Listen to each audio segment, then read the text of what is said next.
We're here today with a very special guest, head of NASTF, Mr. Donny Seyfer, will be joining us to have a discussion about our industry and NASTF's now involvement with the direction of automotive security and how it pertains to us as a trade. I have been very lucky in my dealings with the AutoProPAD to be able to have access to a lot of important resources and people, and historically have tried to use that for the betterment of our trade.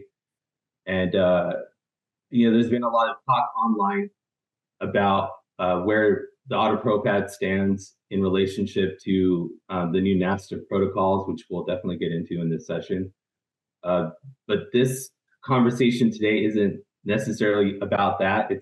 The topic's not off limits, but really, I have a duality, right? So there's the part of me that represents the machine as a manufacturer, and we have a decision to make clearly about whether or not we will be implementing the new NASTF SDRM protocols on our tool. And then there's the other piece of my existence, the duality of being an advocate for my industry that I care deeply about, and my friends who are all, been in either distribution or manufacturing now for over a decade, and this industry's been very good to me, and the people in it are my family. So, really, because of the first aspect of my experience in manufacturing, I was able to have the opportunity to bring in some some, I don't want to call it favor, but yeah, anytime I can advocate for our industry, that I'll always choose that route. So we have a panel here today, and I'll go ahead and just begin kind of getting everybody's introductions out of the way, and then we'll jump right into our conversation. So let's kick it off with Mr. Kerry Stevens. Hey, I'm Kerry. I was a locksmith many, many years ago, but now I own and operate a locksmith wholesale company distributor named American Key Supply.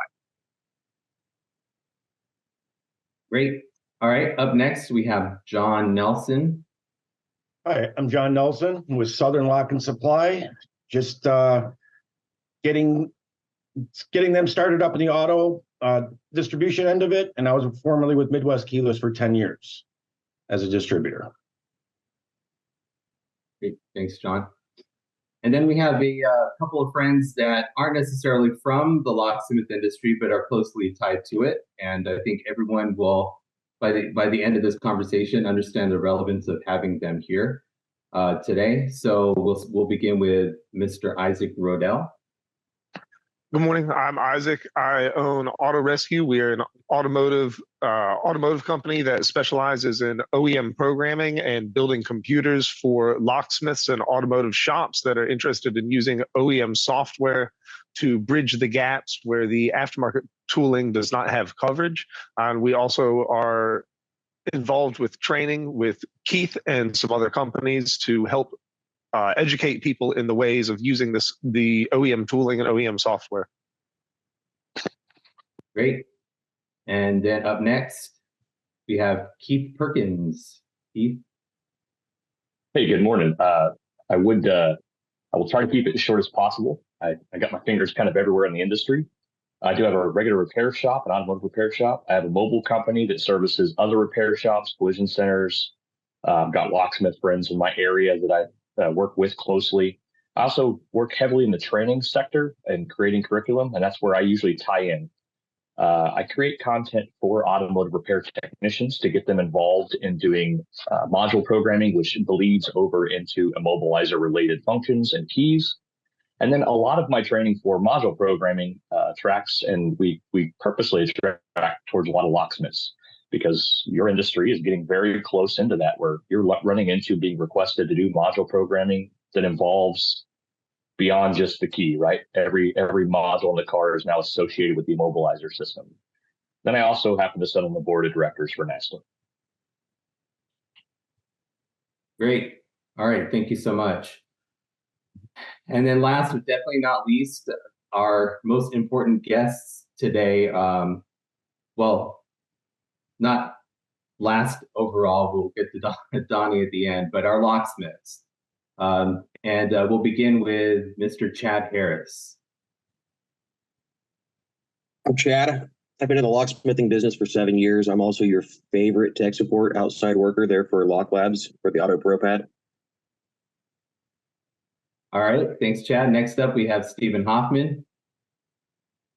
I'm Stephen Hoffman. I have been locksmithing for 10 years now. I do tech support for American Key Supply as well. I manage our Papa Lock location. We're a family-owned franchise. And then I'm also on the board for the automotive division of ALOA, the International Association of Automotive Locksmiths. Great. All right, next up, Mr. Eric Lambert. Yes, I'm Eric Lambert. I'm the owner of the Locksmith Company in Clarksville, Tennessee. I've been doing automotive locksmithing specifically for about 15 years. I'm also an instructor at American Key Supply and also tech support on that phone line. If you call it, you get stuck on a card. If I can help you over the phone. Great. And then next we have Jeremy Crocker. Hello, Jeremy Crocker. I'm an automotive locksmith in West Tennessee, specialize in European key generation. I do tech support and education for Southern Lock, who is based out of Florida. All right, thank you, Jeremy. And then up next, we have Rob Reynolds. Good morning, everybody. My name is Robert Reynolds. I'm a locksmith from Southern Alabama. I'm also a trainer and business owner, but I'm probably most commonly known for being the director of operations for Papa Lock. Got 250 locations in the U.S. and Canada. My primary responsibility there is taking care of operations, training, and software and business processes. I've been a longtime supporter of NASTF as well as the SDRM. Was involved very early on when we first encountered problems with PIN codes and OEM data. And I'm here to support NASTF. I'm here to support our industry and our franchisees to make sure we have full visibility and a great outcome for everybody, hopefully. So that's me. All right, wonderful. Thank you so much. All right, so our guest of honor today, Mr. Donny Seyfer. I met Donny, was a little over a year ago. For the first time, we met to have a discussion about the AutoProPAD and its place in the market and its opportunities as far as security goes and its role in key making for the general public. And it was a good conversation, and we definitely discussed SDRM. That was really when I was first introduced to the latest iteration of it, which in relation to the machines, there's a process that could be deployed onto the tablet where you need to enter your credentials and your NASTF credentials in order to make it a key. When we initially met, the protocol at that time was every machine would need to be online in order to make a key. And the moment I heard that, I recognized that I needed to say something about the impracticality of that for most people in America. The wireless internet is just not reliable, and if we have to depend on that in order to make a living, then that's a non-starter. And he listened. And flash forward a year, initially I think we had kind of arrived at a window of offline programming capability that was somewhere in the 3 to 5 hour range.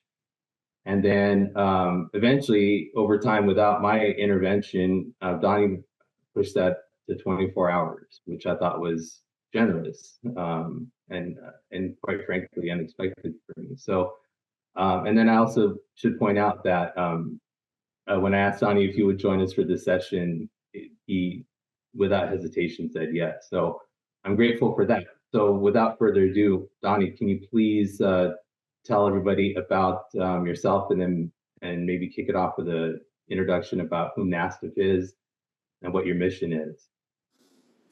Absolutely. Mo, thanks also for inviting me and putting this together. So I've met some of the folks on the call before, and a couple of them I consider friends. Hopefully the rest by the time we're done. But I come from the auto repair side of the NASTF house, and I ran a family business that's been in business for 62 years. I ran it for 35 of those. I'm a technician and a business manager. I've managed to get myself into more than a few immobilizer issues over the years repairing cars. So I was actually around like Rob before we had SDRM. And I know the difficulties that existed prior to it being there. So from that point, I worked with several trade associations as a volunteer. I wrote tests for ASE for many years, and then I was on the board of directors for NASTF. Our director was needing to retire very quickly due to some things going on in his personal life and some health issues. So the board asked me if I would run NASTF for a while, because I'd been supporting him on technical things, the service information requests and such, already for quite some time, and helping with all the general meetings and stuff. So I said sure, and about 3 months into it, they're like, "Well, you're going to stay, right?" And at that point, it hadn't occurred to me, right? So, but anyway, I wound up back in 2017 working with NASTF as the executive officer, and that's what I've been doing ever since. In fact, it's such a time-consuming job, I can't run it in my other business anymore. So my brother took it over, and so I'm out of the auto repair business, strictly focused on helping our technicians. So NASTF, for those who are not familiar, we were founded in 2000, and we were created by the independent aftermarket and automakers as a way for there to be a communication between the industry and automakers, and to resolve a lot of the issues that were going on that were trying to be resolved by right to repair. At that time, right to repair legislation was in like multiple states. It had different answers in different states, and it would have been basically untenable for automakers to satisfy it. So the approach with NASTF was, well, let's identify where these gaps are, and that's our mission: identify gaps in service information, tool, OE tooling, but also the information that automakers provide to tool makers. We assist DTI in that arena. And so when you're building a scan tool, you need to know how the automaker, what their routine was, so that you can build and talk to the vehicle. Well, as Mo knows only too well, if you have to reverse engineer that, it's a major, major undertaking. And you don't always know the secret handshake or what they were doing, and you have to figure it out. It's very time consuming to do that as well. So that's part of what we do. And I work with those brands behind the scenes and the tool makers behind the scenes. For competitive reasons, we don't usually talk about that. They're not published as SIRs. So those things happen in the background, and then also training information that the OEs put together. So if you're on our website, which the regular membership to NASTF is free, so you can get your feet wet, learn how things work and all that. You've got for every brand, you've got a page you can go to that has links to all of their information to try to get you there quicker and speed up finding information, and that includes security information that the brand provides, and tooling and all of those sorts of things. So SDRM was created in 2007 primarily to resolve the immobilizer issue. It was not originally intended to have anything to do with keys. But all of a sudden California was passing a law And the automakers are like, well, let's put this in the NASTF program because it just makes sense since we're already doing immobilizer security this way. And everybody threw up websites and to sell key codes and immobilizer codes and pins for the brand that's relevant on. And off we went. And for a number of years, it was pretty much the wild, wild west. When I first started this job, my friend Rob Reynolds said, so, about 35% of the people in this business are not necessarily straight shooters. And we actually determined by about 2019 that he was so close, it was 38% that committed some kind of fraud when they applied for the registry. But our job is to differentiate those, not to punish the entire industry, because some players don't come in from the industry. They're not real technicians. They're not real locksmiths. They're just trying to run a game on us. So that's our job, right? And then the other part of our job is to support those that are doing it right and be an advocate with the automakers for things that we need. And there've been a lot of programs that we've come out with that were just because of that. The problem is how slow everything goes. And it's very frustrating if you're on the technical side, but it's even more frustrating if you're the one trying to push a program. If you've got an idea and you want to take it and say, hey, our guys are saying they could use this.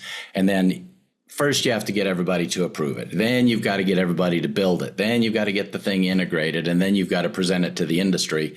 And that can take, the assisted immobilizer reprogramming platform that we built to help with the immobilizer work that some shops are not capable, as many of you know, because you're the ones they go to for assistance. That platform was almost 4 years from conception to getting it out.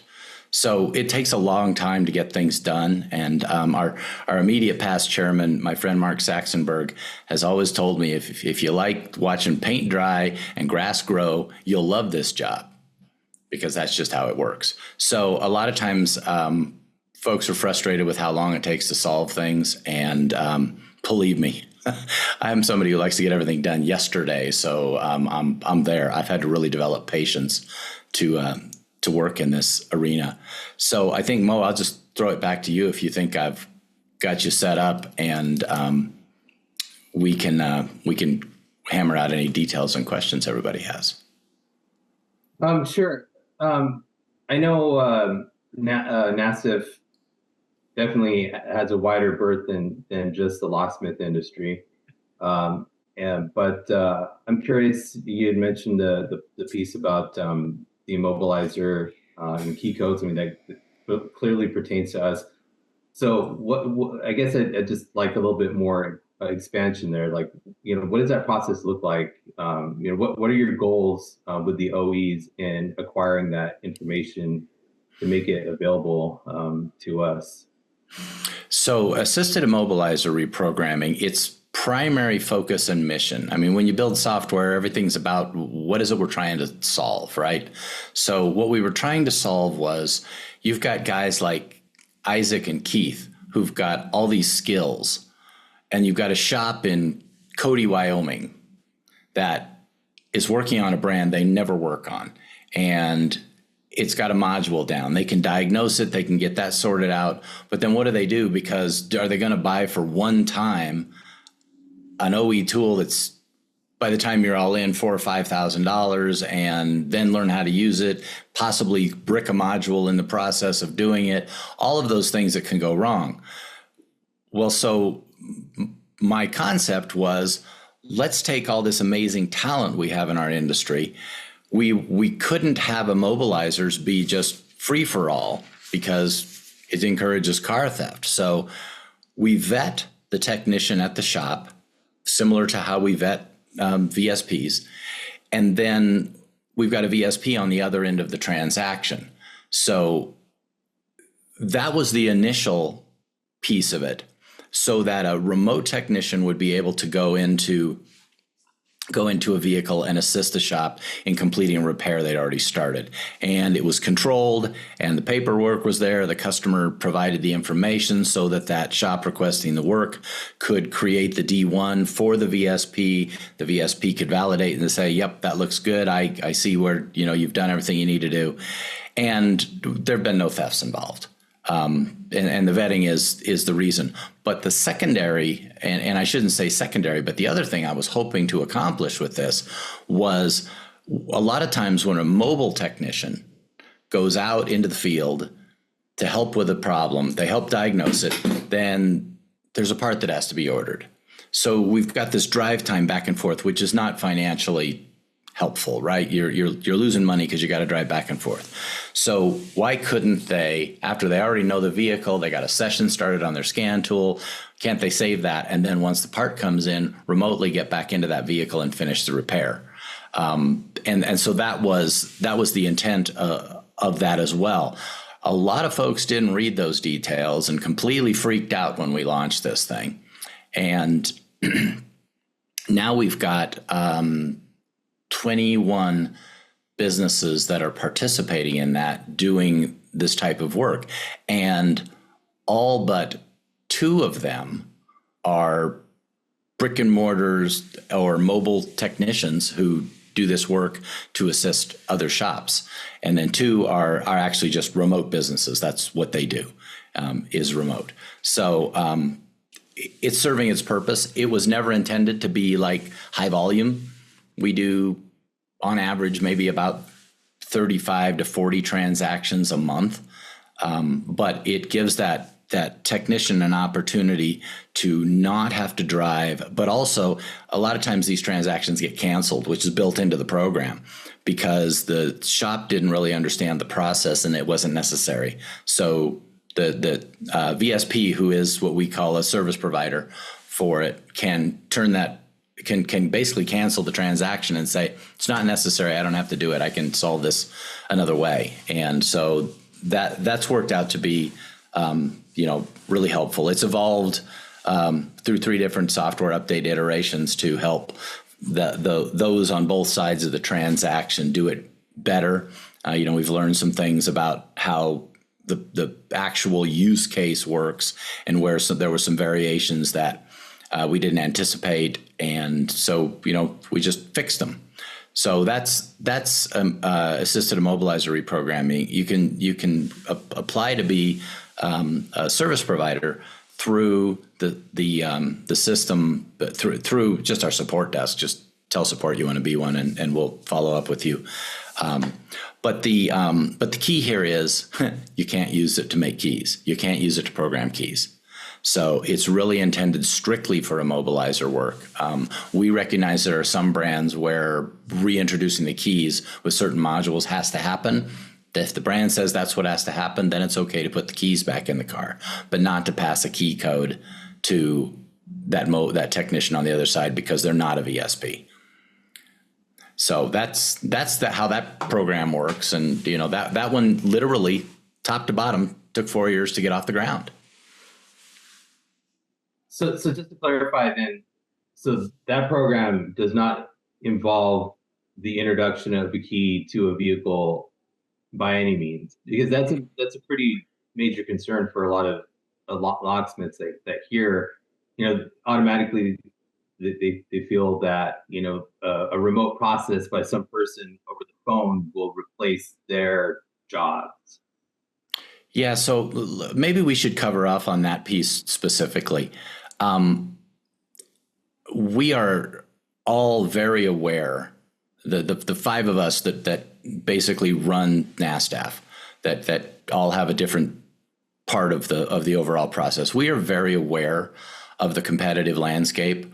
We're very aware of how difficult it is to run a mom and pop business when some of the big businesses have the advantage of scale, and anywhere that we can find a way to level that playing field so that you can do business and make money for your family without being interfered with. We are all about that. But we also have multiple sources of input from stakeholders. stakeholders are like, you can't do that, cars are going to be stolen. I'm like, I think I can do it, and here's how I'm going to do it. That's sort of how these things go, right? And so we completely get that piece, and it is part of every single discussion. Who are we going to hurt if we do this? And if so, how do we protect them so we don't do that?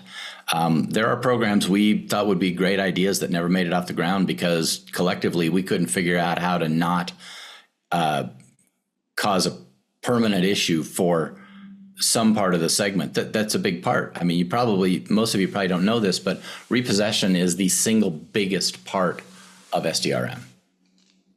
Blows away everything else put together. Why? Because at any given time, there's 500,000 cars looking to be repossessed. And a lot of our locksmiths are doing that work. And so we're very aware of that. And in fact, we participate with the repossession companies and at their events so that we can help to understand, what their struggles are, because, man, do they have some struggles, and how we can help both in connecting dots, but also in making sure that law enforcement and repossession are not, fighting each other. Got it. Okay, thank you so much for that. So you mentioned mom and pops, which is that comprises an overwhelming majority of locksmiths, probably somewhere in the 90 percentile, 90 to 95%, I would venture to guess. So, there's a lot of concerns that I've been hearing now on social media since your email, which we'll get into in a bit. So as this SDRM initiative scales out, what does that look like for the larger companies that provide key duplicating services, or that have the larger operations as compared to the single person, one man in a van scenario? Like, will the larger corporations, if each technician has a programmer, each location has a programmer, will every single person need to adhere to SDRM, and every single person will need their own VSP? How's that going to work? So we're actually building out some things to sort of help with that, if you will. We're adding some capabilities to the subordinate account that will allow businesses that have multiple VSPs to manage that. So, but let me back up for a minute and talk mom and pop. SDRM was built for the man in a van. It was not built with big companies in mind. Just ask the big companies, because we have a requirement that they enter their insurance, right, for every single VSP. We actually built a tool that we can import that to them and save that time when it comes in, when an insurance renewal comes in. But generally speaking, it's built for an individual who might have some subs under them. But one thing that I find most mom and pops are not aware of, so let's say that the two-person operation where someone is running the phone and somebody's going out and doing the actual work, is that we have a free account that we call a company admin that can basically be the phone person who takes the call, starts the D1, gets all that information already in there, so that when the technician gets out in the field, they can pretty much just verify information, bang, bang, upload a photo and do the work and close the D1 out. And so that account doesn't have access to the OE websites, to be able to buy codes and that sort of thing, because we want that to happen. And the automakers want that to happen with the individual who's performing the work. So, but we have this company admin account. That company admin also has the power, if they've got multiple primaries under them, like we do with some of the big businesses like the CarMaxes of the world, where they've got a company admin who's in their corporate headquarters, and then they've got primaries out in the field, and they may have subs underneath them. they can turn that stuff off and on as they need to, but we're adding some new components to the sub account that would allow that business to enable or actually make it not possible for a technician to buy key and immobilizer codes to be strictly using SDRM for the purpose of validating a diagnostic tool, or, you know, an AutoProPAD, if we're using an example, they'd be able to validate that only. And that was a request that was made by some of our locksmiths when we were building this out, because they said, well, you know, I just don't know if I want that guy collecting information for me, and I don't know if I want them handling key codes because they don't cut keys for me, whatever the case may be. So we try to put that in to give some flexibility to the model. So for the big businesses, I mean, they're already on board with this. You know, in addition to meeting folks like you, we also met with them, and they see where there are some issues. And yes, it's a bit of a logistical issue to sort out, no question, but we just are really seeing that the problems with cars and tool theft are just too big to ignore.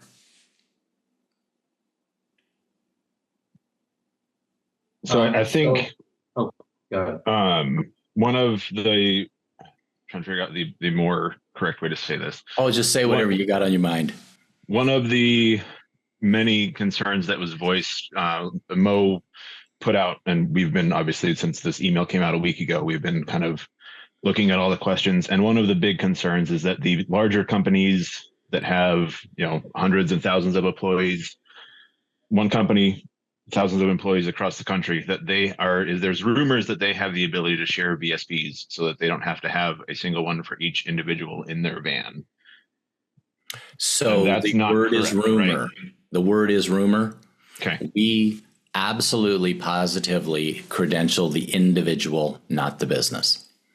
Yes, they're set up under a business because that's how we do that. We facilitate that company admin, that primary piece, so that somebody in charge has a way to manage those employees without having to call NASTF and go, oh my God, I think this guy's, you know, doing something bad, shut him off. That was how the system used to work. But we added this administrative capability for those primaries and the company admin. So no, absolutely not. There's a lot of, it's very frustrating for me. There's a lot of techs that work at these big businesses that, quite frankly, run their mouths and say stuff that's absolutely untrue. One of those is, we don't have to do D1s. Well, that's absolutely untrue as well. They do. We have an API, however, that you can use if you wish. It usually only makes sense if you've got multiple employees, but this API allows you to do the D1 in the field. If you've got your own internal software that you do, you know, write your repair orders on, you can collect all the information for the D1 only one time, collect it in your repair order system, and then push it up to SDRM, and they sign off on the ticket in the repair order system. And that's a tool we built specifically for the big companies when they got 330 technicians and one person's trying to babysit everybody getting their D1s in. This way they do it within their repair order system. And I think Pop-A-Lock is a good example. You've got all of this stuff that you can collect, that you're required to collect to do the ticket. And that's the same stuff that goes on our D1. So it made no sense to do it twice. So we built in fact, Rob was, when we had the meeting, we had it in Tennessee. Rob was there and gave us all kinds of really great input on how we could make that integration happen.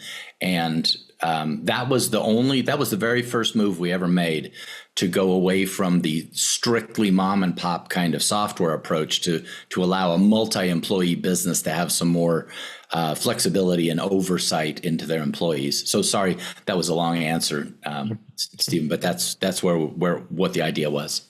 But Donnie, for clarification, even on the assisted model with the admin assistant, there's a NASTF SDRM holder in the field who's at the vehicle, and whoever's assisting him is also approved. It's not like any person can just show up at the car and then everything is handled in a central manner. That's another delusion. That's another false rumor. It doesn't work that way. The assisted is actually double, right? You would have two people with eyes on, both of which are responsible, both of which had to jump through the hoops. That's right, right? That's not that hasn't changed, right? For those who have had have a talk with either me or the registry manager, we say, if you're the one signing off on that D1, you need to be able to touch the fender and put your arm around the customer at the same time. If you cannot do that, you are not, and you're not a VSP, you shouldn't be doing that transaction. Donnie, I wanted to get mine kind of knocked out here. That's got a couple burning desires. So imagine we're on Mythbusters, and I've gotten these same questions about 8,000 times from internal people. We did a FAQ with our team, ran over 2.5 hours. So I just wanted to hit a couple of those. So Mo hit the first one. Big companies can't share logins. They still have to do D1s. Anyone who is saying anything different than that is just causing disruptive activity. They're saying things that are untrue. There's actually a word for people who say things that are untrue. Yes. And I know no one would want to be accused of just outright lying, saying that improvable. So we know that's not true. Second one, depending upon how the tool maker handles the API, there's no internet required at the vehicle on site in time. There's this 24-hour window of opportunity, unless a tool manufacturer opts to have that, right? They could opt to have a transactional basis rather than an offline 24-hour basis, correct? I can go to any parking garage. I can drive out to the middle of the desert.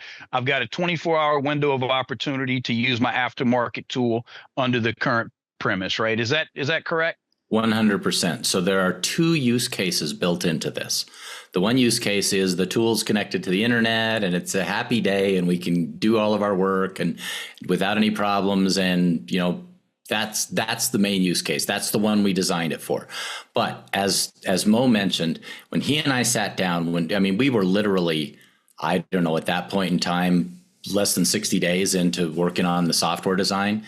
And Mo said, it ain't going to work. Well, I was already really aware of that because we had several VSPs who had contacted us, specifically in the John Wayne Airport area where they were working for Hertz. And you are absolutely isolated from both internet and cellular service when you're doing Hertz cars down underground there. And so I was well aware of that. But Mo came up with several ways that we could approach that. And he said, well, just, let them be offline for 3 or 4 hours. And I thought, God, you know what? We also have these guys, which, again, that came from you, Rob. We have these guys that go out and work on train loads of cars where the keys disappear. And that takes some time.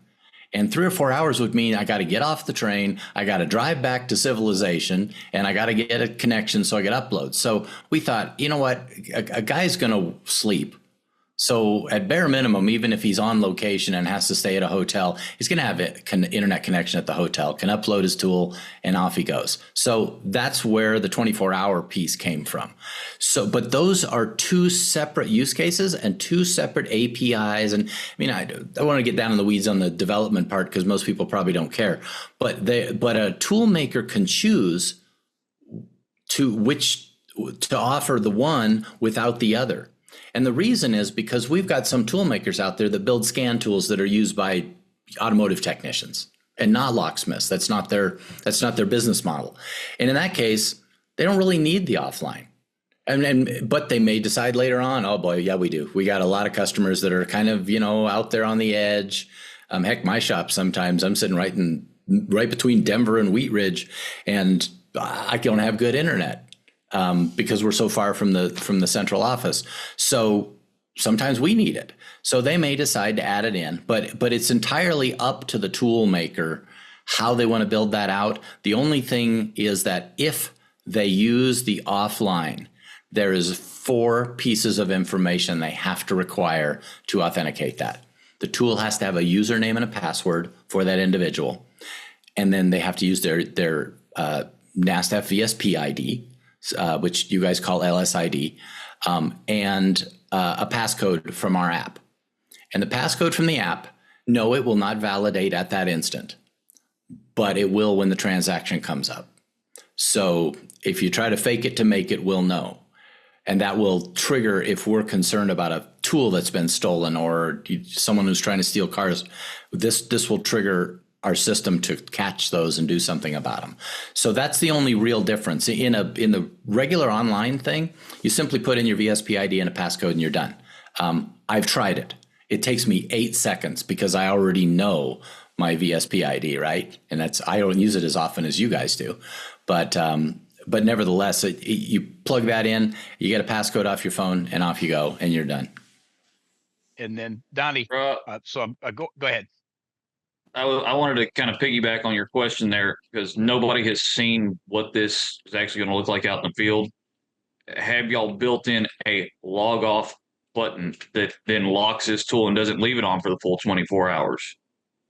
Yeah, well, that's a great question. It's not a log off tool because we couldn't really dictate that piece because we're just a call that's made. We're not inside the tool. We do not control the tool. But what we do require is that the tool maker require that same 4-piece for each vehicle. Re-enter the information. That way, if someone does take the tool while it's in session, they still have to have your information to do it.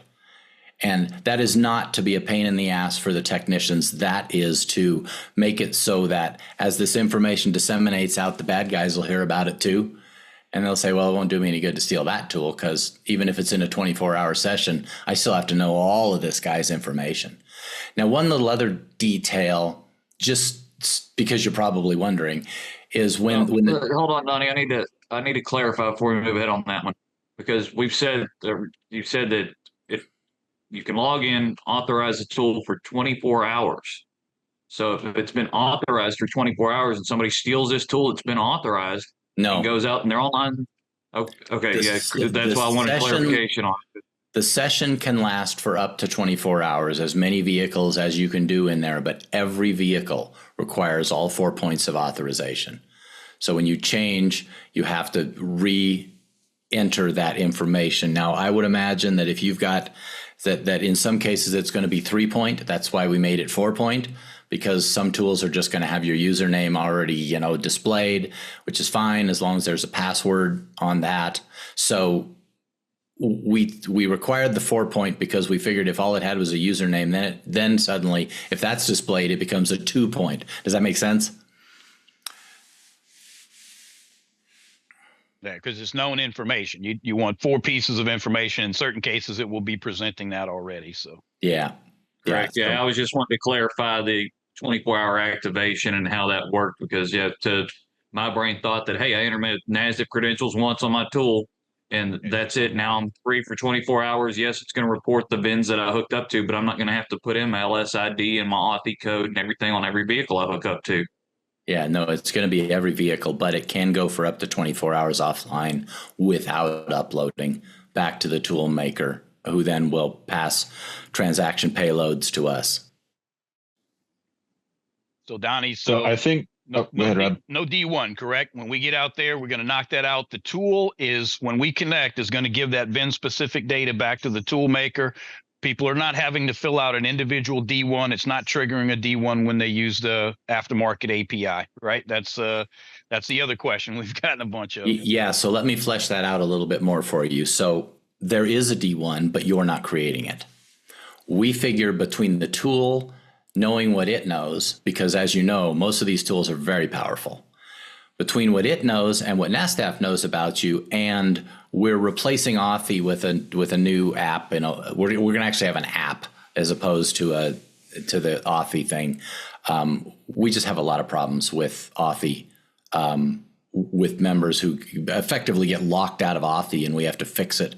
And we can't even fix it without getting their support desk on the phone. It's, when you've got 7,200 people in the VSP program and 39,000 members, it's untenable. Plus we've got Australia.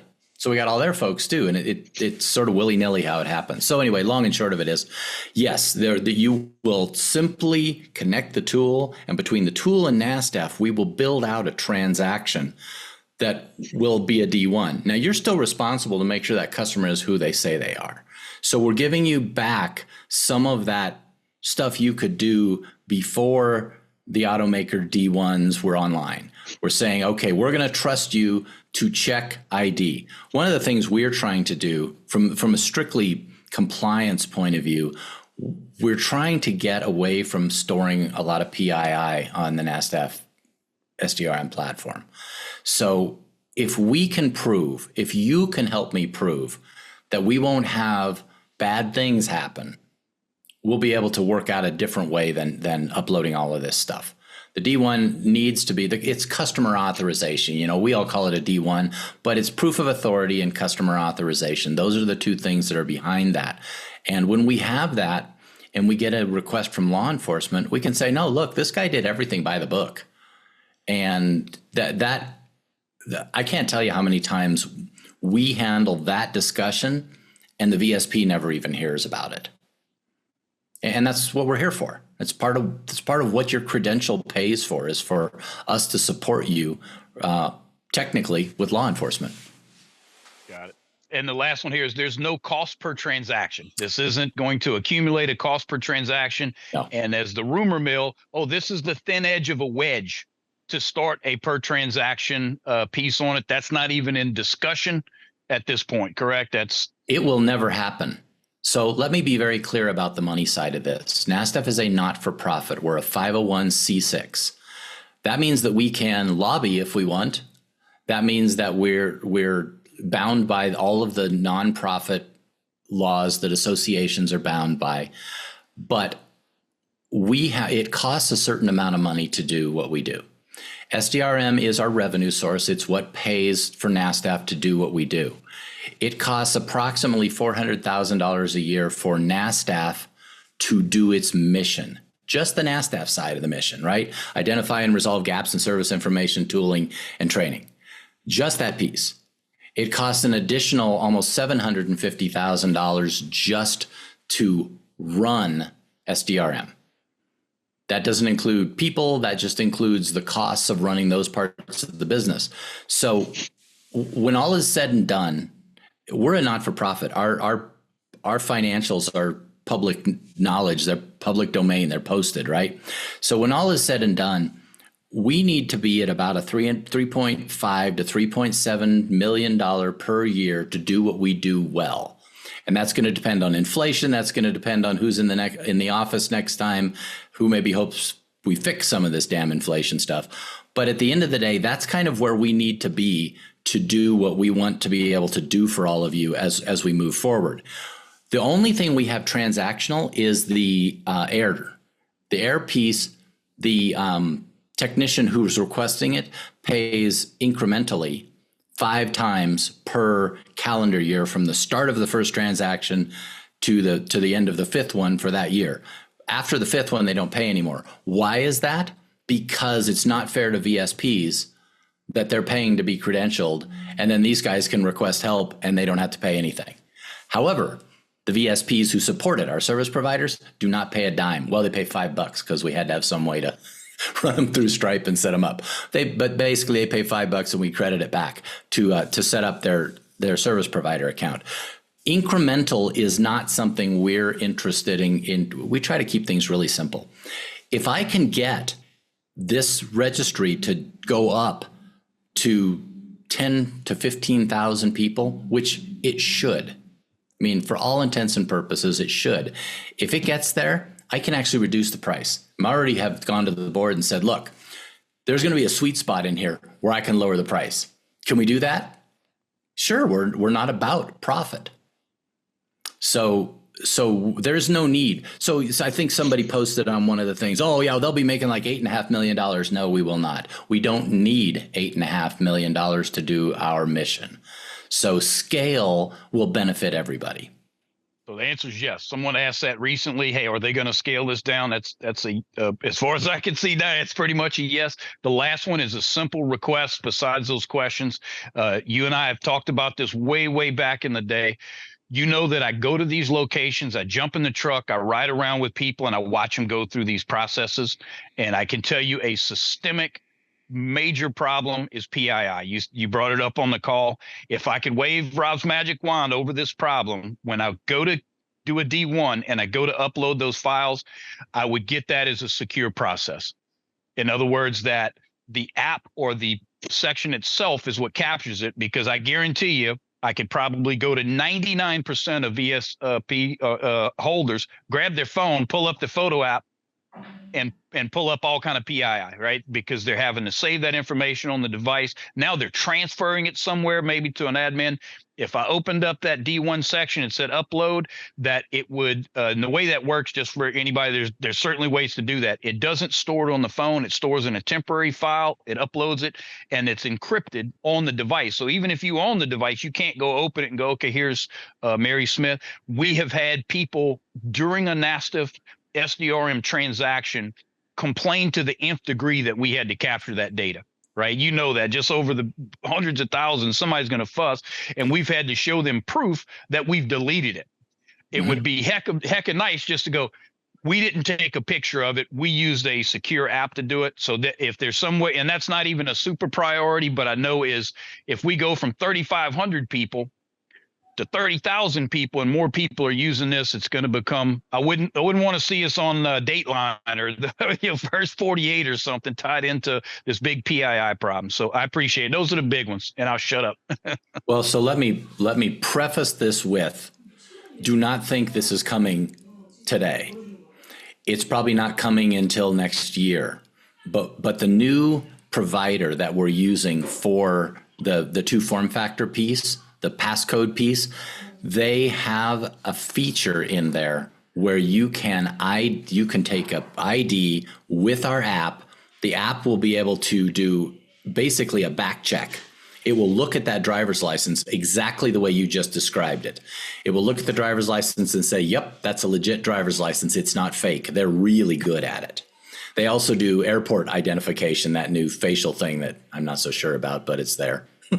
But anyway, that piece is something they do. We have already tested it, and it will work, I think, ideally for us, because it will be an app and you won't have to take a picture. You'll just have to say, put it up here. I need to validate it. And so we've got a new, you probably have heard, we've got a new contractor at NASTF. We're all contractors. We're not employees, because we haven't yet hit the threshold to where we can be employees. But nevertheless, we have a new contractor, Rusty Russell, who worked with NICB, 37 years of law enforcement experience, 28 in auto theft. And of course, he was the director of vehicle operations at NICB. Rusty is managing all of this in the background so that we can eliminate PII, but also give our VSPs confidence that who they're working with is not in the process of stealing a car. And we've got several more pieces that'll be coming related to that. Ideally, I think you pretty much nailed it on the head, but ideally you'd get out there, you check the ID, you check you put in the VIN number, we would back check all of that stuff for you. And rather than saying, Rob, that car is stolen, we'd say, no data is available at this time. You should walk away. Come back at another time. And that would be our secret code. That's our safe word, right? That's our safe word that there's a problem here. You need to get away from this. So I hate to interrupt. Go ahead, Jeremy. I hate to interrupt and ask my questions, but I have an emergency call that there's no way that I cannot not go do this call. Understood. I've just got a couple of questions, and then I'm going to step away.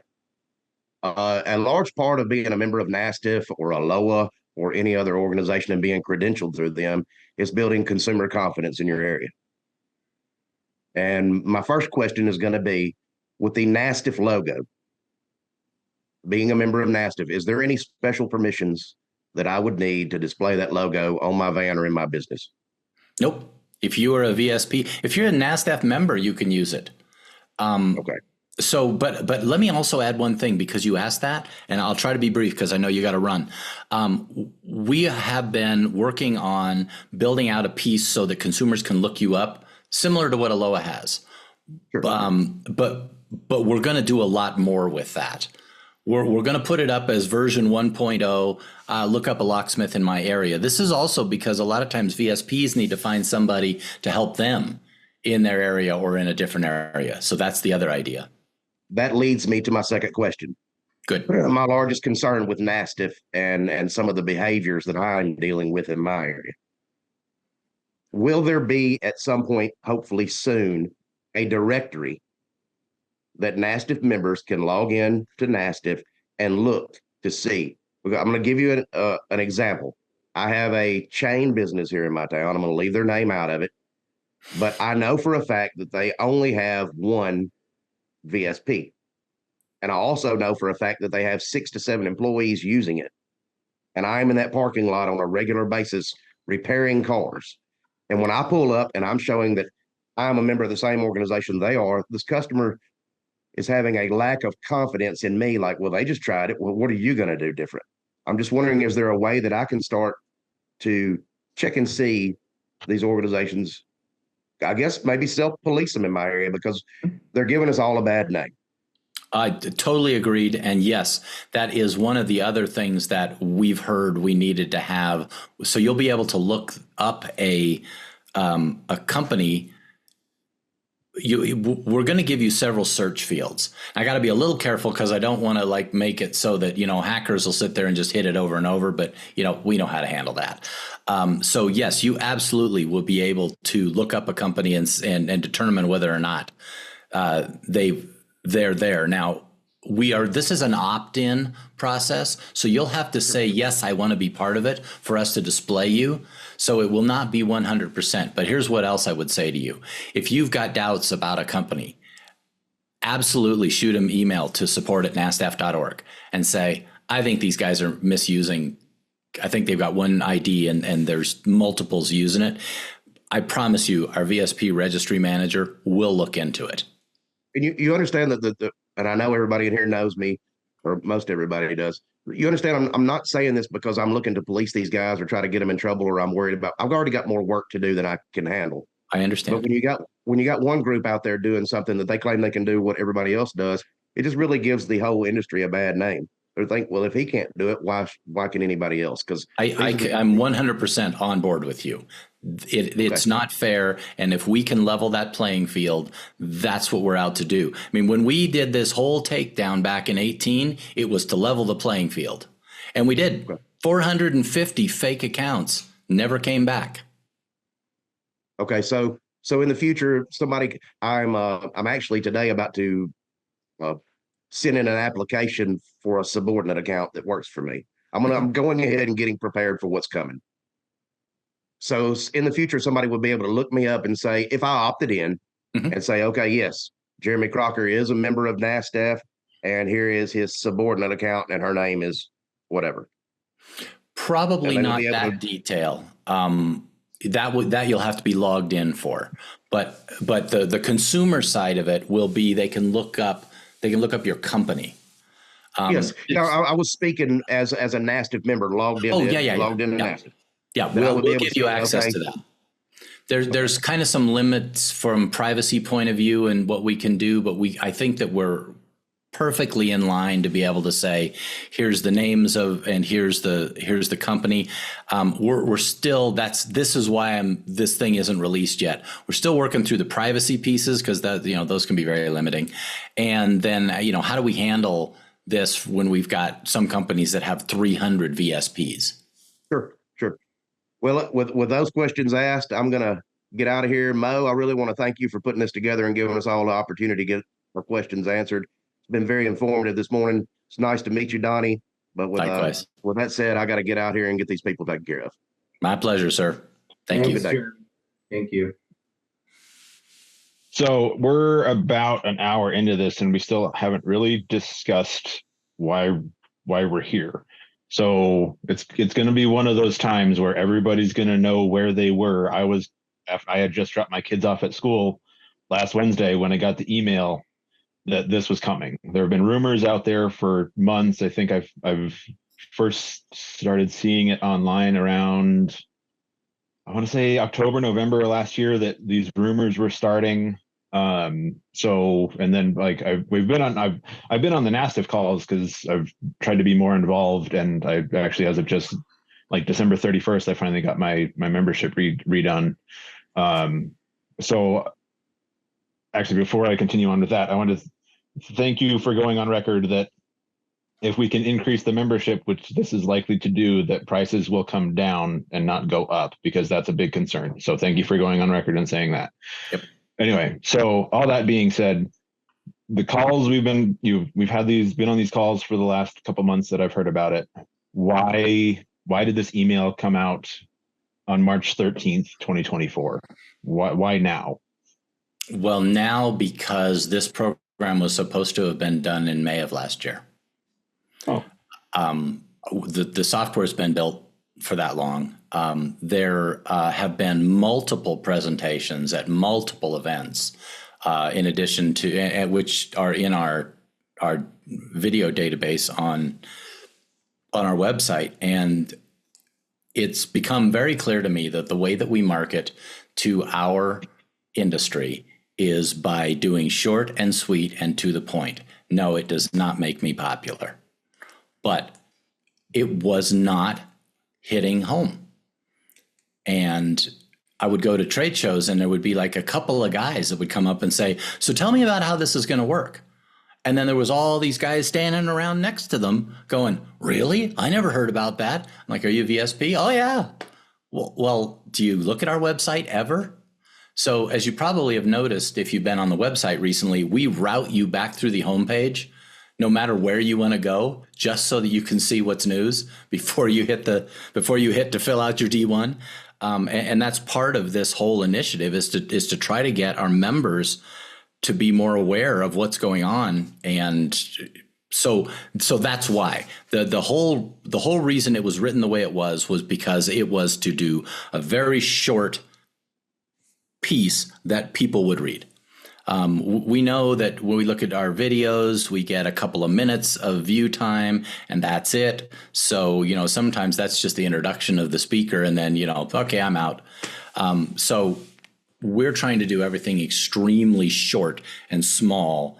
And even on our knowledge base, we're trying to keep things well under 5 minutes and if possible in the 2-minute range, because we know everybody's busy and they don't have time. But this is a major thing in our industry, not only for you, but for law enforcement and insurance companies. It's a domino effect if there isn't a solution soon, and it's not a good domino effect.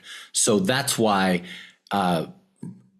it had to happen, because we need some time to get folks registered. We've already seen before that email, we've already seen an uptick in folks registering. So some folks are getting it, and the majority of them are locksmiths. If when you look at who's coming in, you look at the names of the companies and all that, the majority of them are locksmiths. But my fear was if we didn't really get everybody's attention, we would have this run on getting signed up and a lot of just negative things going on that would actually interfere with people's businesses. And the last thing I want to do is have somebody's business get interfered with because we've got a backlog of people trying to be VSPs at the very last minute. And we've got 3 people who review these applications, and they're very, very good at it. And they can knock off about 100 a day. I mean, it's exhausting, but they can knock off about 100 a day because we use technology to do some of the review part of it. But they can't do 200 a day. So I'm very concerned that we would be put behind by that. So what I'm looking for is, how does this flow? How do people join? And if that number stays up, we're not going to launch until that number starts to come off, because that tells me, okay, I've kind of hit the folks who are paying attention and who are not procrastinators. It's just doing data analysis to figure out where we're at, because as we've all discussed, nobody really knows exactly how many locksmiths there are. Nobody really knows exactly how many technicians there are who do X type of work, fill in the blank, right? In repair shops, we don't know how many technicians actually do programming. Bob Augustine, who was in charge of the ETI side of this, he and I have done some scientific wild ass guessing based upon what we know about actual industry. And we've had lots of input from the locksmith side of the world, how many locksmiths there may be doing this type of work. But a lot of them, their businesses are not visible, and it's very hard to tell. So, sorry, long answer to your short question, but that's why. How many you think, Donnie? 30,000? I don't mind I think I so. was thinking 30,000. Yeah, and I think we hit critical mass with this when we're at about 15,000. I think we've got those that will actually come in. I mean, if we take your magic numbers and say how many can, so I know this is going to generate a new question.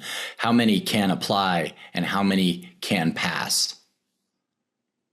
I think that we are now going to find some of the folks who are going to have trouble passing, wanting to come in.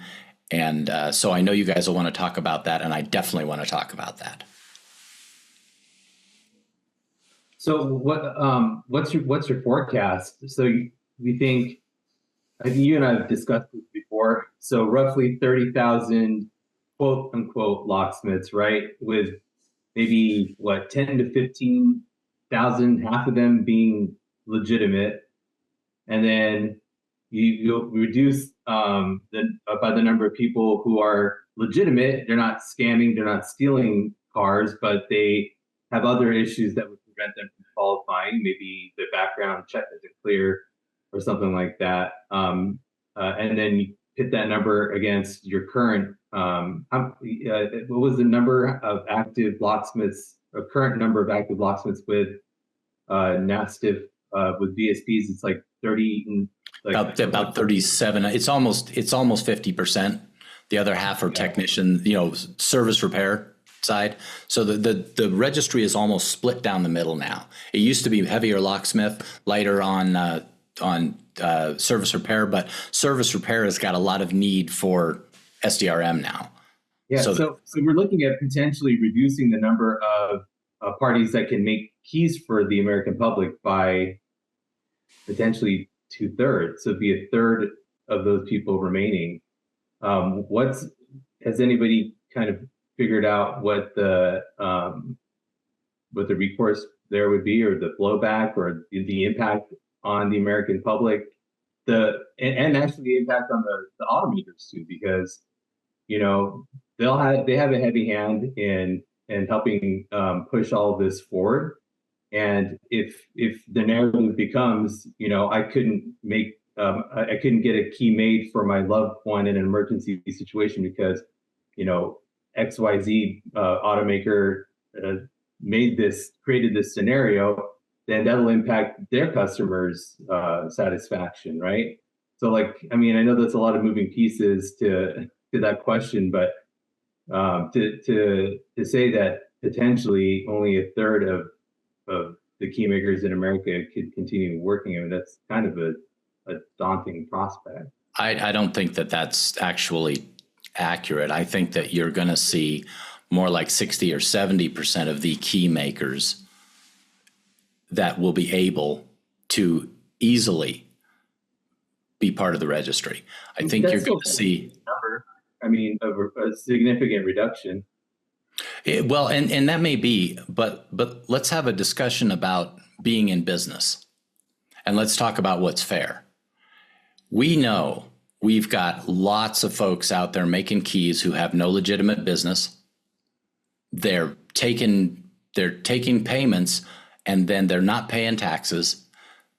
They are not on a level playing field with the real locksmiths, who have investment, who have insurance, who have all of these requirements, right?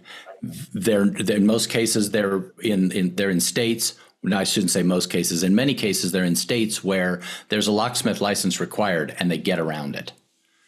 And yet, you've got a guy who's running a legitimate business, who takes care of the customer, manages the information securely, and they're being put at a deficit by those folks. So if they're legitimate people who just aren't running their business the way they should run their business, it's not that complex to become a legitimate business. Where we're going to have folks, we have this already. We have folks who run a sole proprietorship, or so they claim, but they can't prove that they've ever paid taxes. No government entity knows they exist. And that is part of the requirement that NASTF has to have to do what we do. We are not a government agency. However, we're responsible to government agencies that we basically, if not enforce, require that people are complying with the laws and the regulations. So we ask for an employer ID number, an FEIN, or a business number in Canada. We ask for that. We also require that you have insurance. Why do we require you have insurance? Because all kinds of bad things have happened to VSPs who didn't have insurance. Back before we had the online compliance tool, we had businesses who lost their business or nearly lost their business because somebody did something stupid and it wasn't the actual locksmith's fault. Yet they got drug into court and it cost them a fortune to defend themselves. So all of these requirements have been there from the very beginning. And, the rules within the terms and conditions, those have been there from the very beginning. We've hardly modified anything except for clarifying. So I don't think, I'll be very surprised. There will be some people who are going to have to step up to the pump. But quite frankly, the majority of the people that are complaining about, I can't get insurance, when I send them a legitimate insurance company, then they say, I can't afford it. I don't know what to say about that. When I ran my shop, I had shops down the street from me, had no insurance, didn't pay for any licensing, didn't have a tax license, and yet they were still being able to operate because the city didn't do anything about it. Well, so I guess I got a bee in my bonnet about people who don't play fair. So if that's a huge problem for somebody listening, then, I guess I don't know what I can say to you. If you can't play fair, I don't think you should be able to be in the registry. Hey, Donny, I've got some customers that have expressed some concerns about them or people that they know that program keys having some naughty things long ago in their background. And where do you guys kind of draw the line? And now that this is a requirement, is that line going to move at all? No, the line won't move because the line isn't that hard to make. So if you've got a felony for car theft, you probably shouldn't apply for the registry unless it was a long time ago and you've been a solid citizen ever since. We have guys that are 2 years into a probation for car theft that want to be VSPs. We're going to require them to have a little bit more time out there demonstrating that they're good citizens and they're not stealing cars. Plus, there's other places they can work in the business. So that's really the only thing that's extreme. We've had, oh my God, some of the things we've had come through. But in essence, what we're looking for is that you make good decisions, that you don't have a financial fraud kind of background that's felony or car theft background that's felony. But what will get you in trouble every time is not disclosing what you've got. Very few people don't make it through. The people that Donny, don't. I hate to interject. We are running short on time. Okay. Let's call this phase one. If you can answer some real, just quick, short, succinct questions to the best of your ability on it. Sure. Let's call this phase one of this initiative that is going to be launched by currently what has been said is volunteer only tool manufacturers. Not all tool manufacturers have to accept this and use this protocol as of right now, correct? That is correct.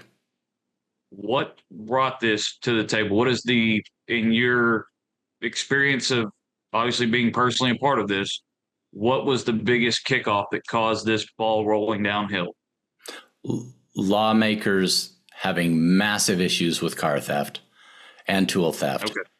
And ETI needed to shore up some of their accounts.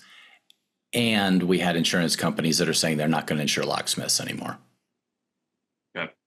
Do we have any plans on somehow pushing the other tool manufacturers to get on board also, or is it just going to be the nice guys that? No, it's not going to be just the nice guys. There will be some states who are going to put some pressure if these tools start showing up as being an issue again. And you know what's going to happen. When one set locks down, they're going to move to the next set. When those start showing up, then they're going to get the same pressure that the first round was getting from law enforcement with subpoenas. And there's just only so much you can put up with that with your company before you're like, there's an easy way to do this. I'm getting out of that particular part of the game. So yeah, it's going to be evolutionary. I'm sorry to say that, we're not out to bully the tool makers into it. We just want them to do the right thing and protect their customers all the way through. And again, so this is phase one of this. Obviously, I'm not going to ask you to name any names, but there's people at a table that are looking at what is going on right now. And here in 6 months, 3 or 5 years, they're going to come back to that table and they're going to want to see how well this program has worked or not worked. And that is when what I consider phase two is going to happen, which would quite possibly end up in, at that point, finally being something causing every tool manufacturer to either get on board or, once again, not be covered by insurance. They won't have liability insurance. The insurance companies, if they're the ones that really are the biggest one at the table, are going to go, you're not going to get on the NASTF protocol that we can prove that your tool will reduce auto theft by X percentage, then we're just not going to insure you with liability insurance as your company as a whole. But yeah, I'm not sure exactly how that'll roll out, but yes, in essence, yeah, you're describing what we see this being. ETI requires, if you're an ETI member, that you have to participate. What discussions have there been regarding what I could only call non-locksmiths making keys? Your hardware stores, your lube centers, your auto. I mean, is there what thought has been put into how that's all going to be managed? Well, so from the point of duplication, we don't have a whole lot that we can say about that. Yeah, it's gone past duplication now, though. There's a lot of. Yeah, understood and agreed. So if they're making keys where the car does not have any keys, they should be part of the program. That's just how it should be. A lot of the tools will facilitate that as they come on board, or they will limit those sorts of behaviors. Because again, it needs to. We're trying to help level the playing field so the people that are doing it right can do their job. So you're saying that add a key won't require a VSP? Add a key will require VSP. Well, that's what most of those duplications are, though, would be just adding key functions. So we were talking about making keys, right? Generating a key. So there's a little differentiation there. Add a key is going to require VSP, and the reason it's going to require VSP is because it's escalated to become the number one high-tech way to steal a car. Okay. And brands are going to go there too. I mean, the ones that are leaving it out right now, they're going to go there too. They recognize it. I mean, NICB has shown us the data. So places such as batteries and bulbs, Ace Hardware, all those that are doing just a key duplication, technically doing add a key, will need VSP credentials. Yeah, if they're using a tool to add a key. And we have a lot of them as members already. My second terminology, it's duplicate key, add key, and all keys lost. A little bit of confusion there. What he's referring to is several of the hardware stores, those places possess a tool that is capable of two different things: of duplicating a key for the car as well as replacing a lost key. That machine won't work if they have the NASTF API for any purpose, right? To be able to enable it. So it's a little bit more subtle question that Chad was asking, and I recognize the terminology problem because it happens all the time.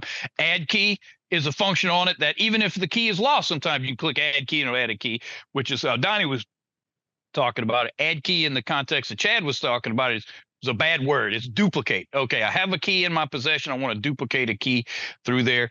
And that's the one that we got word that said, we're not doing this, right? It's the probably top 4 manufacturer of tools in the country that supplies to most of those places.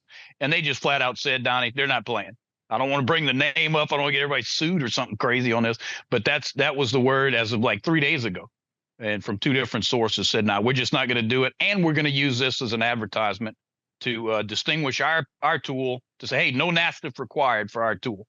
Almost thumbing their nose at us. So just to be clear, right, Chad, that's what you're worried about, these guys that have the tools, that they're not going to get a pass we're just duplicating it, so we don't need it. No, you could do anything with that tool, right? That's as long as it has the capability.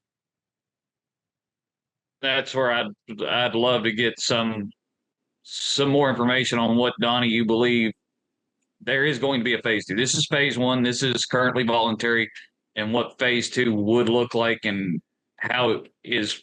There has to be some plan on how phase 2 of this has to be implemented, including these tool manufacturers that are just thumbing their nose right now going, we're never going to require it. And I don't see that actually being true. Something's going to be happening in the future coming down the pipeline from people with deep pockets that want to reduce money coming out of their pockets. It's the auto thefts and recoveries that really spurred this. So if you have any idea what phase 2 potentially entails, that'd be fantastic.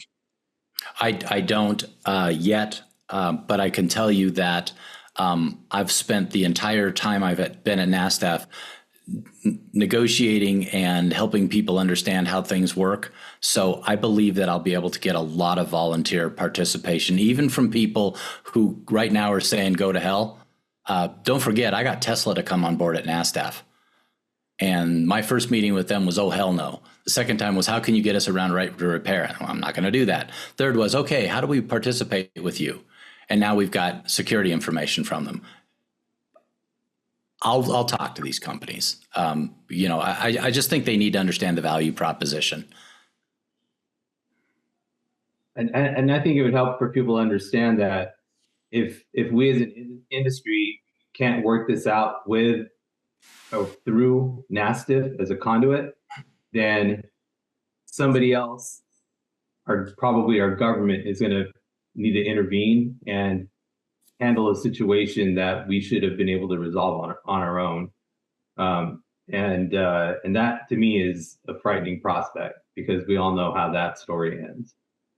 So sorry, I could see the reputable tool manufacturers getting on board and doing the right thing, and distributors, at least most of us, will only sell the reputable tools. But how do we stop? I mean, none of this means anything if there's still bad guys selling bad tools on Amazon or eBay or Walmart.com. I mean, how do we stop that from happening? So that is a more complex thing, but it is not an unsolvable thing. We work through a group called A2C2, which is the Automakers Anti-Counterfeiting group. So it's brand protection from all the brands. They are very concerned about counterfeits, but they're also worried about this type of thing. So Amazon and eBay are very well aware of what some of the problems are. But I think the other thing that will happen from this is there's going to be pressure from states. And I'm trying to keep this brief, but I think we had 7 different states looking to pass laws, and they were all a little bit different. And we've got, 13 locksmith laws still present in the United States? I think that's right. And of those, some of them are very unfriendly to automotive locksmiths. They require you to do things that have nothing to do with doing automotive work, right? So this is why we thought collectively, let's come up with an industry solution similar to what ASE did back in 1973, as opposed to having, this zebra marched out that doesn't fit anybody's use cases. So I guess that's the shortest answer I can give on that. But yeah, we definitely are looking at that, and we have definitely had discussions with them, and law enforcement has had discussions with them about, so you're selling tools that can be used by people who shouldn't have them. So how are you going to verify who's got them, and how are you going to report that they bought them? So they're definitely, they got the hot seat underneath them.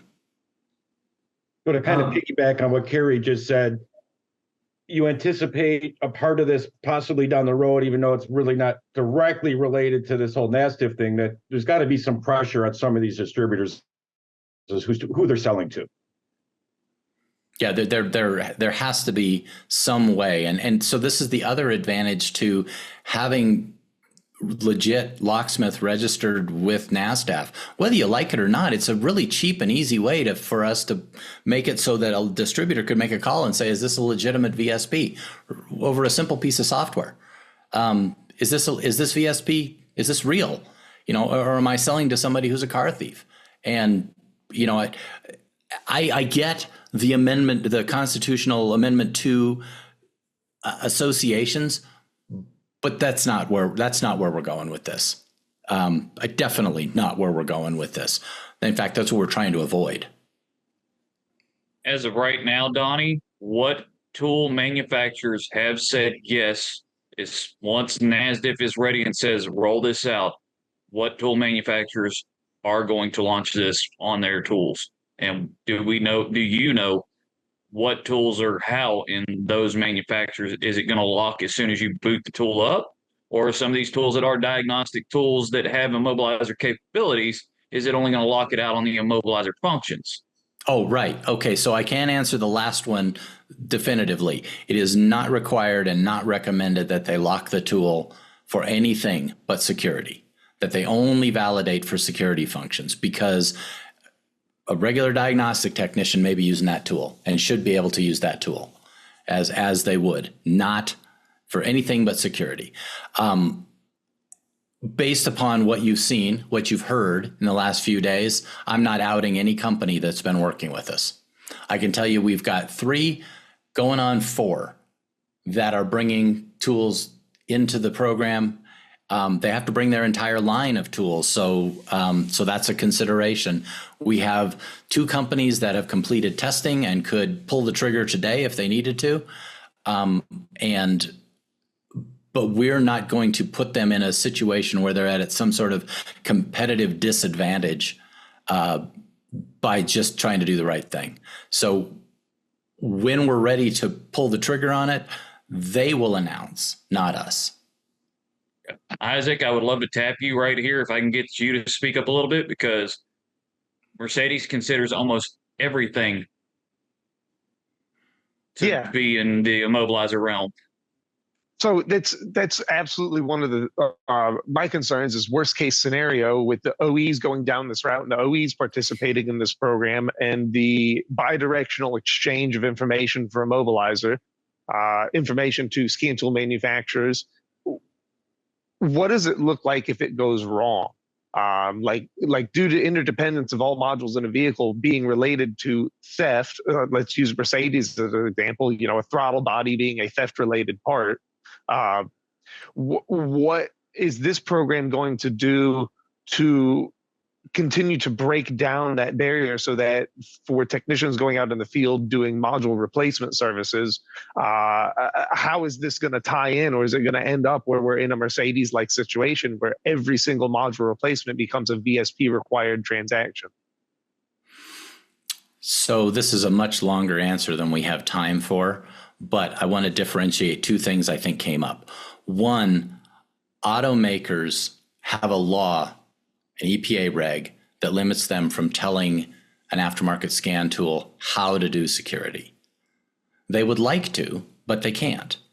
And Mo's got a copy of that. I highlighted the sections of it that are relevant, because here's my argument. When you say that, oh, well, that's only for emissions. Okay, so tell me what's not emissions if the car doesn't start, run, and drive, right? If the instrument cluster stops the car from running and driving, it becomes an emissions device. Plus we're tracking mileage on it. If the center stack shuts down the vehicle and it can't start, run, or drive, it just became an emissions component. And so from my point of view, anytime there's an issue where a vehicle cannot start, run, or drive, that affects emissions. The EPA reg is broad, as is the NASTF agreement with automakers. So at the end of the day, what an automaker does and what an aftermarket scan tool does are not dependent upon one another. And NASTF has a rule that if 2 automakers cannot see each other's data, they will also have no right to see an aftermarket scan tool's data. That is completely discrete. The only people that can look at that is the tool maker themselves. NASTF, for the purposes of fixing problems in the system. And then when a subpoena comes to the tool maker, and they give us permission to provide data back to a law enforcement agency.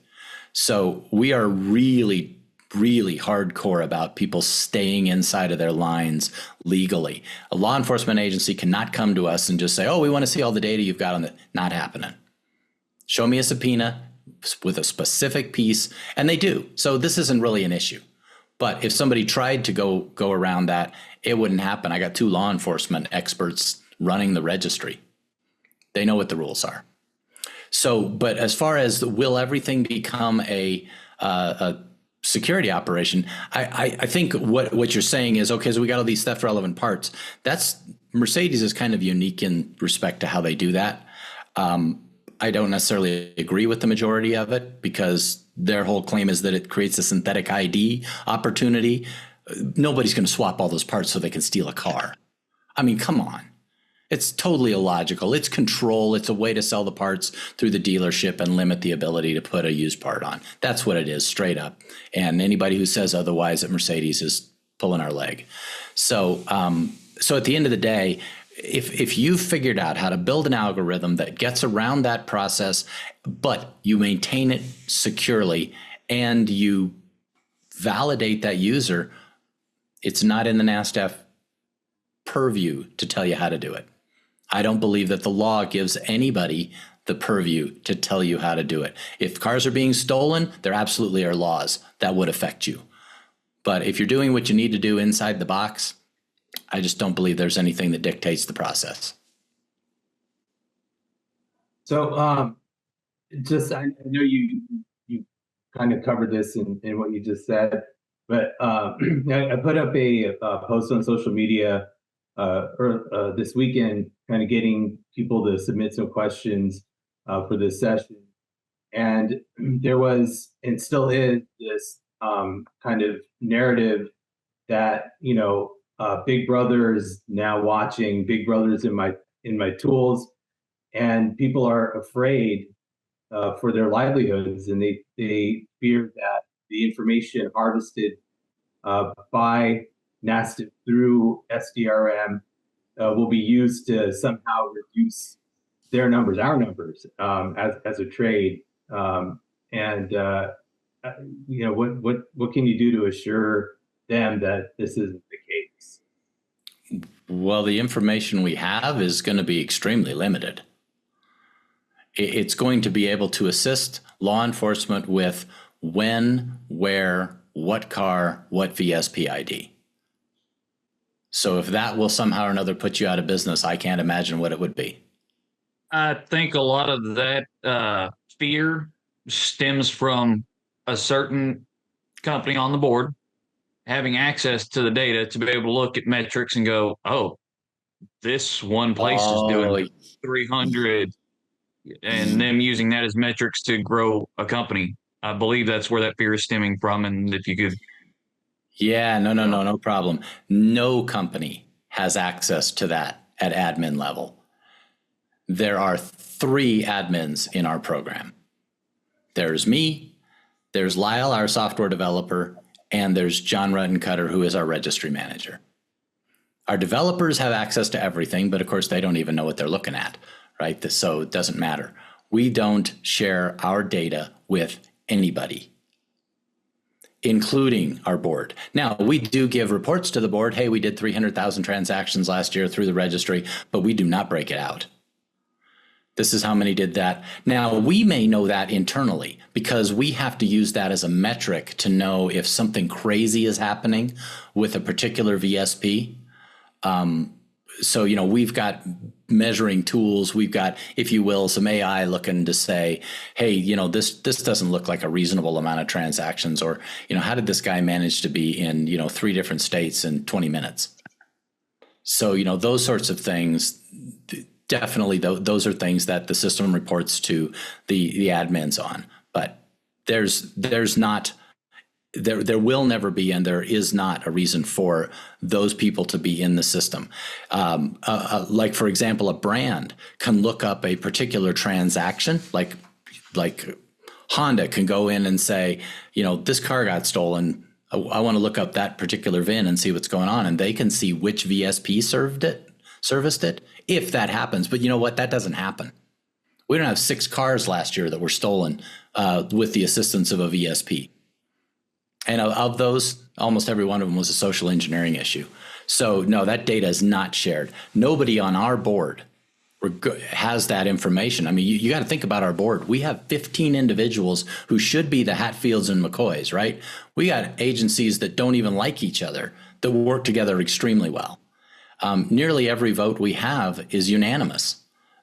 Keith's been on the board for a little over a year. I mean, he can speak to that. We do not give access to SDRM to a board member ever. Yeah, I also wanted to tap Keith because I'm a mobile locksmith. My company spans 3 different states. My NASTF account hasn't been flagged for my IP address or me using my credentials in different states, but I upload all my stuff in a timely manner and generally get it taken care of. I'd love for Keith to speak up on the checks and balances that he has experienced. NASTF does have checks and balances that if your account gets flagged from your IP address or your credentials being used in other states, and then it sees you instantaneously somewhere else that you just happen to forgot to upload a D1 form, it can lock your account, but it is as simple as submitting the support ticket with the rationale behind it, and NASTF looks at it and goes, okay, yes, it was legitimate. It just triggered a safety measure, kind of like your fraud protection on your credit cards. It's not the end of the world. There's checks and balances that might kick in on you, but it's most likely just the automated system doing its job to try to protect everybody under NASTF as a whole. Keith, I don't know if you can hear me over there. I know you've been dropping in and out. Keith is on a train at the moment, so he can't chime in right now. So you nailed that, but just one other thing to add to that with the checks and balances is that if you are going to travel and you're going to, let's say that example we talked about, you're going to go work on a whole trainload of cars and you're going to be somewhere else, drop a note to support. Say, hey, I'm going to be working out of my normal area this week. Cool. We'll make a note in the account. Off you go. Then you won't have to worry about that thing getting flagged. Will tools that are in this program, will they have any more information from the automakers, like via ETI or whatever you want to call it, just to make our jobs easier so that I'm not having to rely on Isaac to get, buy a computer from Isaac so that I can buy a pass-through device so that I can do a 2021 Ford F-150 with my AutoProPAD? Is this going to help free up any of the information channels so that it's easier for the tools that do comply to get immobilizer information to help us? That is absolutely something I've already been working on for quite some time, is getting brands to license to tool makers the same kind of data for doing a security routine that they license to do, how do I do a evaporative system bidirectional test. So some brands are close, they're understanding it and working it through their channels to try to do it. There are some brands that say, hell no, that's never going to happen. And I submit to them that the reason that all of these other tools exist is because of that attitude. I agree with that completely. I feel like a lot of our issues, how we got to where we're at now in regards to automotive security is because the automakers have just flat out refused to share immobilizer data with the aftermarkets.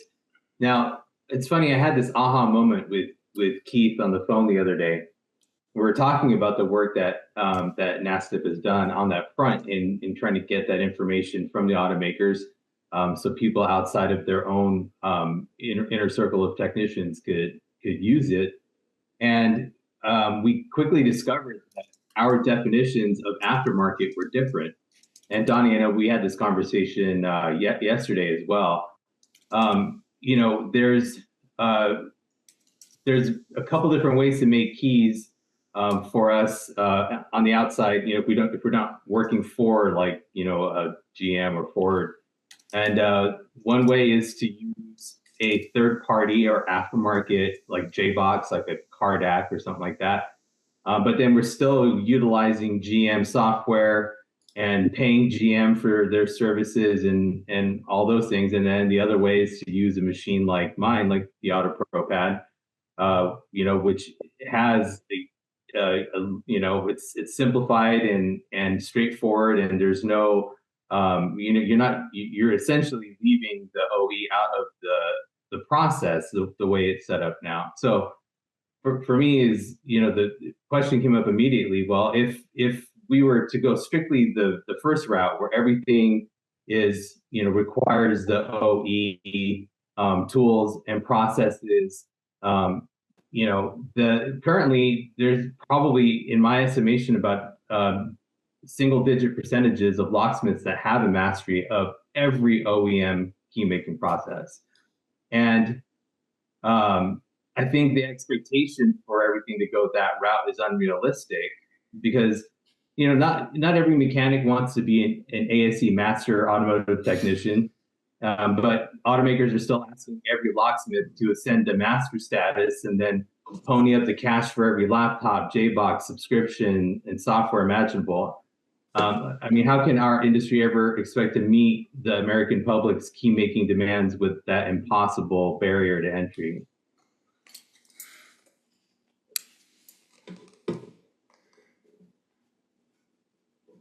Anybody want to? I know, Eric, you have a pretty good handle on that stuff, but you still see the value in a machine like the AutoProPAD, where it's like the bread and butter key maker. It's the one that, there are far too many keys that need to be made in this country for, a scenario where you have to be a master. Like the guys you have on, they're not all masters like you, right? Yeah, it comes down to one, education. Get out there, and it's going to cost you some money to learn how to do it correctly, or to have a backup source like Auto Rescue or L1 Training, just to drop a couple names that can help handhold you through the first couple that you do. And after that, it's muscle memory, or if you do it right the first time, you're documenting it as you're doing it, and now you've got your step-by-step guide for the next million that you do. The barrier to entry is really only a person's want and ability to learn something new. Is this changing? Yes, it is changing. You're going to have to learn something that you've never done before. The tools that do opt-in are the majority that I know, and I'm not going to name because I'm not really at that big table. I know a couple of them that are there, are real nice and make it user-friendly. If it switches over to holistically OEM only, or let's take Ford Rotunda. Are they supposed to have a support desk that helps aftermarkets and locksmiths and automotive repair facilities walk through their program and understand how to use it? Yeah, they got a support line. Is it helpful? No, it's completely useless. And they don't care. They don't want to help you. They'll just go, you should do this. That didn't work. Oh, well, have a good day. That's Ford Rotunda in a nutshell. GM Techline is much better at helping us in the aftermarket industry. So now we're back to the same topic of some want to actually interact and help, and some just could care less. And they've done just enough to say, yeah, we opened up a support line for you. I don't know if that really answered your question, Mo, but yes, so there's plenty of, even with this change, it's not going to shut your company down. Even with my company with 4 vans on the road and 2 storefronts, I'm not worried about this one iota. I'm not worried about helping newcomers in the industry start and make money, even with all this. Even if NASTF was to drop this and somehow magically every tool in the market required NASTF credentialing to be able to operate, I can still get you into this industry and make money all you want, as long as you're willing to learn something new, get good at your craft, and be a credit to the community. To me, Mo, your tool has value because it has an offline function, right? That's never been baked into the solutions of most OEM stuff. Parking garages, right, in Nashville. So there's a tremendous value in what we're doing outside of a lot of the theoretical stuff. Help, we can attend to people's needs at the roadside environment more efficiently. You'd mentioned your daughters. right? By enabling this, by going through this process, we can show up at the parking garage of the airport or in the as Donnie was talking about, the Hertz rental car area, get that car going because of that offline function. So as far as I see, this is almost a capstone of 2 decades of effort that addresses the real needs of it. Hopefully everything is logistically sound, works for everybody, but absolutely have value for not just AutoProPAD, but any tool that can go do this in an offline mode fashion.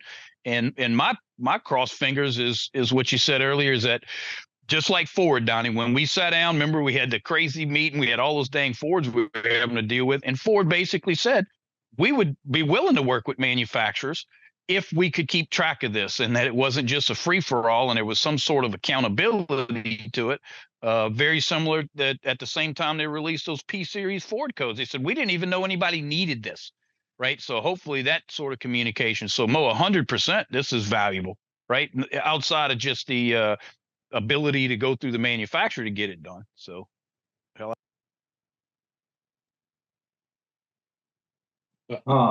Thank you, Rob, and everyone else. I think we're going to be running out of time here. One last question, if I could, Mo, that's kind of it's been brought up a couple times. I don't know who, I don't honestly, again, it's just a question. Has any representative from any of the organizations contacted Securities and Exchange Commissions of the Federal Trade Commission to assess whether proposed changes could potentially trigger an antitrust lawsuit, given that there's only one point of access to be able to get NASTF credentialing? You're on mute, muted, Donnie. Donnie. Sorry about that. When the program was launched, all of this stuff was proposed to FTC, and in fact, we actually work with FTC on some issues with automakers where they've approached us. But the product that we bring to the table, we have patents on, and so the big thing is about availability, because technically we're a trade association.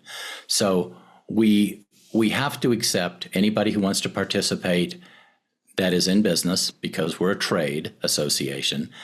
We don't have to accept consumers. This is basically how the rules work.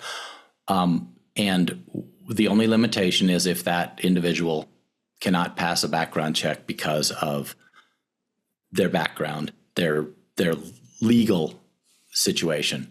So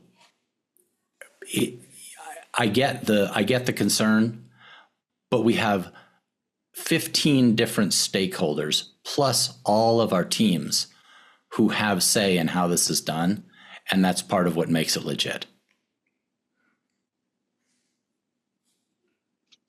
Sorry, Mo. Yeah, I appreciate you letting me interrupt, though. Go ahead. Couple try and do these rapid fire before we're really out of time.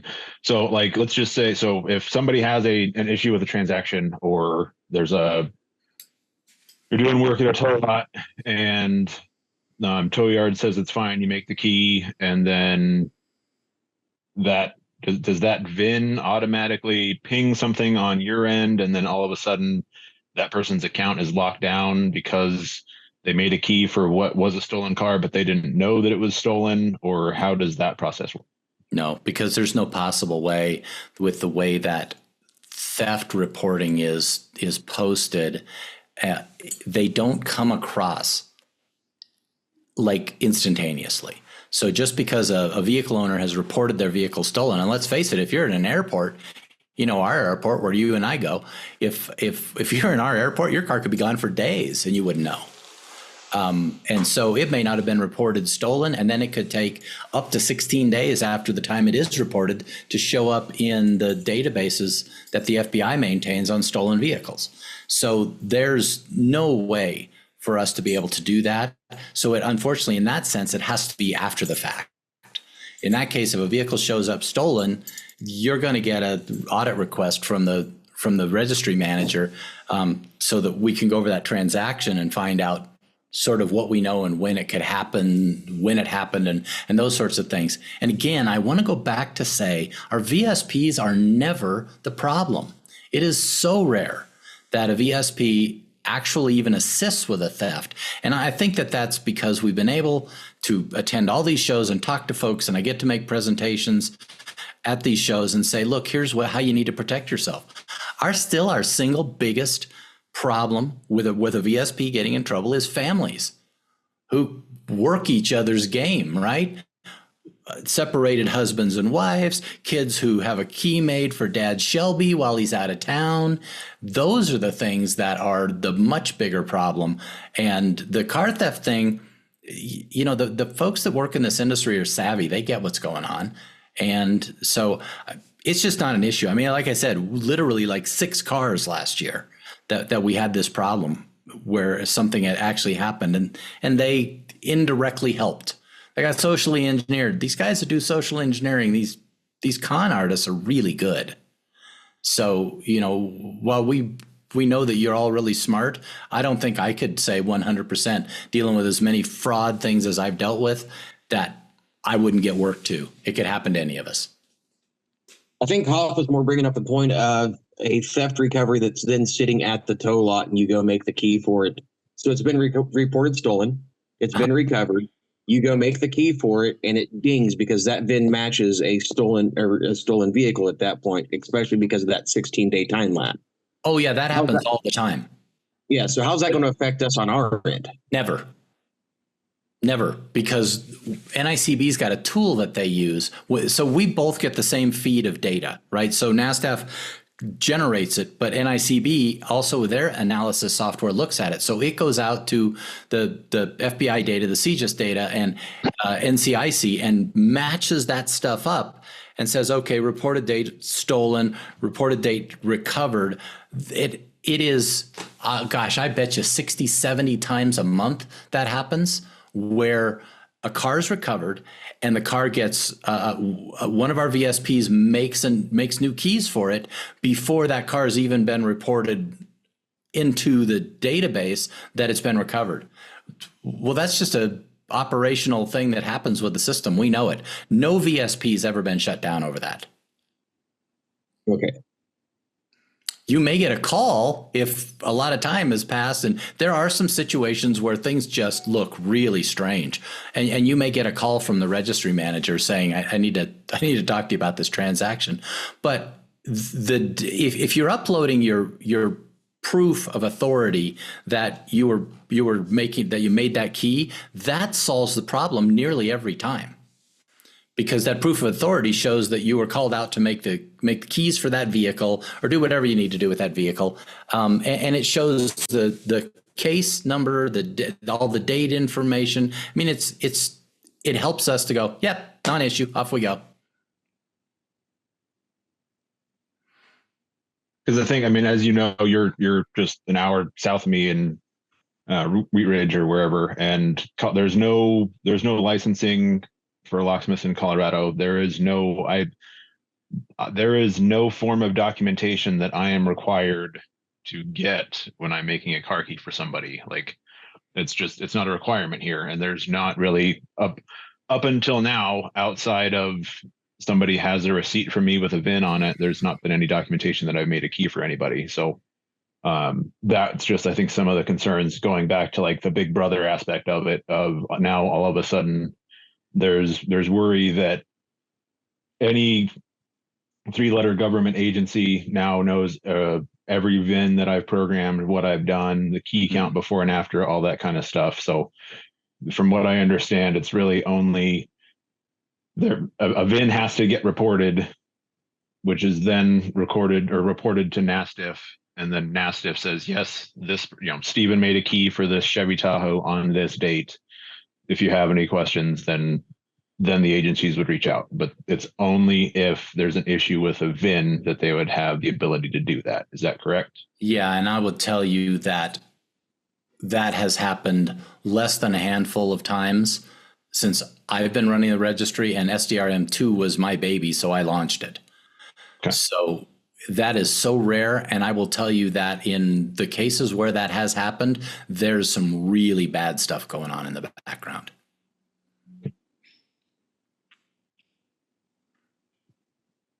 It looks like we're getting close to 2 hour mark here.